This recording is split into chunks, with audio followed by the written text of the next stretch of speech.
அனைத்து உரிமை குரல் நண்பர்களுக்கும் வணக்கம். ஈரோடு இடைத்தேர்தலில் நாம் தமிழர் கட்சிக்கு ஆதரவாக முடிவுகள் எடுத்த தேர்தல் ஆணையம் இது குறித்த அந்த வீடியோவில் முழுமையாக பார்க்க போகிறோம். வாங்க பார்க்கலாம். விக்கிரவாண்டி தொகுதியை பொறுத்த வரைக்கும் நாம் தமிழர் கட்சிக்கு பார்த்தீங்கன்னா ஏகப்பட்ட இடையூறுகளை காவலர்களும் அந்த பகுதியில் இருக்கக்கூடிய பாமக நிர்வாகிகள் திமுக நிர்வாகிகள் கொடுத்துட்டு வந்துட்டு இருக்காங்க. உதாரணத்திற்கு நேரடியாக இன்றைய தினம் பார்த்தீங்கன்னா திமுகவுடைய தேர்தல் பிரச்சாரமும் நாம் தமிழர் கட்சியுடைய தேர்தல் பிரச்சாரமும் மோதிக்கொள்ளும் போது அந்த பகுதியில் இருந்த திமுக நிர்வாகிகள் நாம் தமிழர் கட்சிக்கு வழிவிடாம அவங்களுடைய வாகனத்தை மறைச்சபடியே முன்னாடி நடந்துட்டு போனதும் அதற்கு பிறகு காளியம்மாள் வழி விடுங்க அப்படின்னு சொல்லி கூட ரொம்பவே ஏளனமாக பார்த்தீங்கன்னா உங்களுக்கு வழியை விட்டு போ அப்படின்னு சொன்னது பார்த்தீங்கன்னா அங்கிருந்த நாம் தமிழர் கட்சி நிர்வாகிகளை கொதிப்படைய வச்சிருக்கு.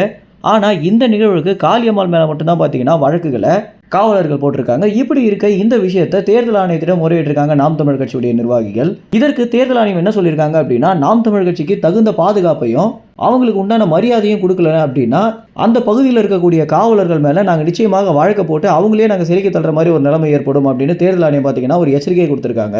ஆரம்பத்தில் நாம் தமிழர் கட்சி மேலே எந்த அளவுக்கு தேர்தல் ஆணையம் வன்மத்தை கக்கியிருந்தாங்க அப்படின்னு நம்ம அனைவருக்குமே தெரிஞ்சிருக்கும். ஆனால் எல்லாத்தையுமே தாண்டி நாம் தமிழர் கட்சியை அவங்கள அங்கீகரிக்க வச்சதே பார்த்தீங்கன்னா தேர்தல் ஆணையத்தையே வேக வச்சிருக்கு அப்படின்னு தான் சொல்லி ஆகணும். இந்த ஒரு நிகழ்வுக்கு பிறகு நாம் தமிழர் கட்சிக்கு நிறைய இடங்களில் ஆதரவாக தேர்தல் ஆணையம் செயல்பட்டு வந்துட்டு இருக்காங்க. இதில் ரொம்பவே முக்கியமான ஒரு விஷயம் அப்படின்னா தற்போது இந்த விக்கிரவாண்டி இடைத்தேர்தலில் நாம் தமிழர் கட்சிக்கு ஆதரவாக செயல்பட்டது அப்படின்னு தான் சொல்லணும்.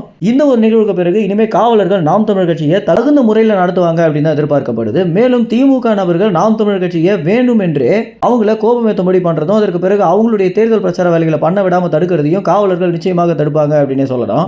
ஏற்கனவே அந்த பகுதியில் பாமக நிர்வாகிகள் பார்த்தீங்கன்னா அதிக ஆளுமையில் இருக்கும்போது அவங்களுக்கு நிகராக நாம் தமிழர் கட்சி வளர்றாங்க அப்படின்றத பொறுக்க முடியாமல் தான் இவங்க இந்த மாதிரியான செயலில் ஈடுபடுறாங்க அப்படின்றது இதுல இருந்தே தெரிய வருது. மேலும் இந்த ஒரு நிகழ்வு குறித்து என்ன நினைக்கிறீங்க அப்படின்னா இந்த மாதிரி முடிவு எடுத்திருக்கக்கூடிய தேர்தல் ஆணையம் குறித்து என்ன நினைக்கிறீங்க அப்படின்றது உங்க கமெண்ட்ஸ்ல தெரிவிங்க. நன்றி, வணக்கம்.